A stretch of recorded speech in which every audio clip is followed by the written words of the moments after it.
ठीक आहे.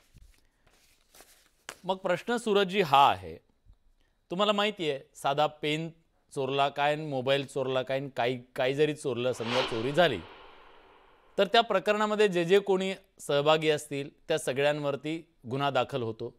माझं म्हणणं आहे की कोर्ट ठरवेल दोषी आहे की नाही आहे. पण प्रथमदर्शनी अमेडिया कंपनीच्या माध्यमातून फसवणूक करण्याचा प्रयत्न झाला, गुन्हा नोंद झाला, 2 गुन्हे नोंद झाले त्याच्यामध्ये. पण तिथं दिग्विजय पाटलांवरती गुन्हा नोंद होतो, पार्थ पवार यांच्यावर होत नाही. हा जो प्रश्न आहे ना, त्याच्याबद्दल लोकांचं म्हणणं आहे की एवढं का वाचवलं जातंय? विलासजी, खरं तर हा एक चौकशीचा भाग आहे. त्याच्यामुळं मी जाहीररित्या बोलणं योग्य ठरणार नाही. कारण चौकशीच्या चालू आहे. त्याच्यामध्ये अहवाल येणं बाकी आहे. मला विषय माहित आहे, या विषयाचं वस्तुस्थिती माहित आहे. बरं. परंतु चौकशी चालू असताना आमच्यासारख्या एक जबाबदार व्यक्तिमत्वाकडनं बोलणं, परत तुम्ही म्हणणार की ह्यांना असं ऑलरेडी सगळं माहिती होतं, यांच्याच पद्धतीने बनला. कारण फॅक्ट्स जे आहेत त्या अहवालाच्या माध्यमातून डॉक्युमेंट्स सहित जनतेच्या समोर येणार. त्याच्यामुळं फसवणूक झाली आहे का कायद्यानुसार त्या ठिकाणी झालेले, ह्या सगळ्या गोष्टी अहवालाच्या नंतर महाराष्ट्राच्या जनतेसमोर येतील. आता सध्या झालंय काय की कुणीतरी येतं लगेच त्याच्यामध्ये एवढ्या कोटीचा घोटाळा. आता आपल्याही बोलण्यामध्ये आपल्यासारख्या म्हणजे महाराष्ट्रातल्या जबाबदार चॅनलनी एखाद्या अहवाल येतो, त्या अहवालावर त्यांना अहवाल अधिकाऱ्याची नाही, सही आहे. अहवाल नाही नाही, एक सांगतोय सूरजजी एक मिनिट. अहवाल सोडून द्या. हे बघा, अहवाल आताच ठेवला बाजूला. हे बाकीची जे कागदपत्र आहेत ना या सगळ्या घोटाळ्या संदर्भातले, त्याच्याबद्दल बोला. विलासजी, मला बोलू द्या ना, मला बोलू द्या.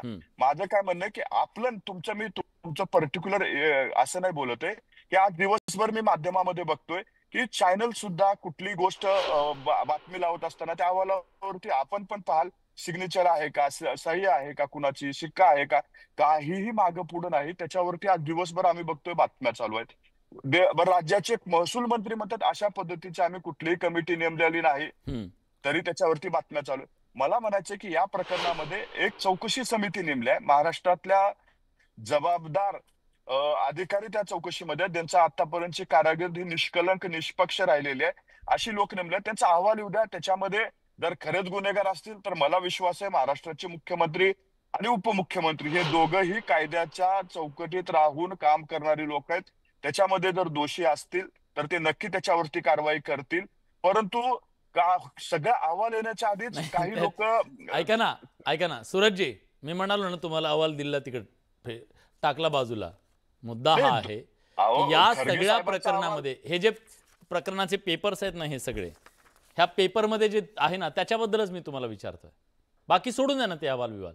विलासजी, त्या पेपरच्या आधारावर मी आपल्याला सांगतो, त्या चौकशीमध्ये आपल्याला कुठेही चुकीचं झालेलं आढळणार नाही.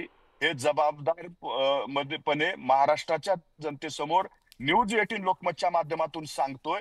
कुठेही चुकीचं काहीही घडलेलं नाही. काही त्रुटी असतील त्या त्रुटी नक्की पूर्तता आम्ही करू, परंतु चुकीच्या पद्धतीनं जमिनी लाटल्या. 42 कोटी कधीपर्यंत भरणार? 42 कोटी कधीपर्यंत भरणार? एक मिनिट विलासजी, प्रत्येक गोष्टीला प्रक्रिया असते. ती प्रक्रिया शासनाच्या वेळेनुसार पूर्ण करावं लागतं. ज्यावेळी त्या प्रक्रियेचा भाग येईल त्यावेळी ते पूर्ण करतील. काय त्याच्यामध्ये घडायचं ते घडेल. त्या अहवालामध्ये सगळ्या गोष्टी पुढे येतील. म्हणून मी महाराष्ट्राच्या जनतेला सांगतोय की सिलेक्टिव्ह टार्गेट राष्ट्रवादीला केलं जाते. कालही तुमच्या माध्यमातून अंजली दमनिया, कालही सुद्धा या गोवंडी मधल्या पंडित मदन मोहन मालवीय शताब्दी रुग्णालयासाठी अजितदादांनी ताकद वापरली. त्याच्यामध्ये काँग्रेसवाले किती जणांनी, मला सांगा बरं, त्याच्यामध्ये दुरान्वय संबंध अजितदादाचा नाही. बीएमसीच्या माध्यमातून ते हॉस्पिटल चालतंय. पीपीपी तत्वावरती ते हॉस्पिटल होणार आहे. जे आरोग्य खात्याशी निगडीत आहे त्याचा दूर पर्यंत कुठेही राष्ट्रवादीशी संबंध येत नाही. तरी ह्या बाई खुशाल माध्यमासमोर येऊन म्हणतायत की अजितदादांनी हे केलेलं आहे. अरे ह्यांना जाणीवपूर्वक निवडणुकीच्या तोंडावरती राष्ट्रवादीला बदनाम करण्यासाठी. ठीक आहे, आता त्याच्यावर एक वेगळी चर्चा करूया. हॉस्पिटलच्या मुद्द्यावरती वेगळी चर्चा करूया.